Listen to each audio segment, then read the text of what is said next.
বাংলাদেশের জনগণ এই প্রত্যাশা ব্যক্ত করছে যে একটি পরিবেশ ও জলবায়ু সহিষ্ণু অন্তর্ভুক্তিমূলক টেকসই উন্নয়ন কৌশলের মাধ্যমে বর্তমান ও ভবিষ্যৎ প্রজন্মের অধিকার সংরক্ষিত হবে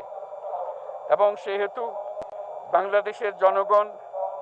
এই অভিপ্রায় ব্যক্ত করছে যে ছাত্র গণঅভ্যুত্থানের 2024-এর উপযুক্ত রাষ্ট্রীয় সাংবিধানিক স্বীকৃতি প্রদান করা হবে। সংস্কারকৃত সংবিধানের তফসিলে এই ঘোষণাপত্র সন্নিবেশিত করা হবে এবং 5 আগস্ট 2024 সালে গণঅভ্যুত্থানে বিজয়ী বাংলাদেশের জনগণের আকাঙ্ক্ষার প্রতিফলন হিসেবে এই ঘোষণা প্রণয়ন করা হলো।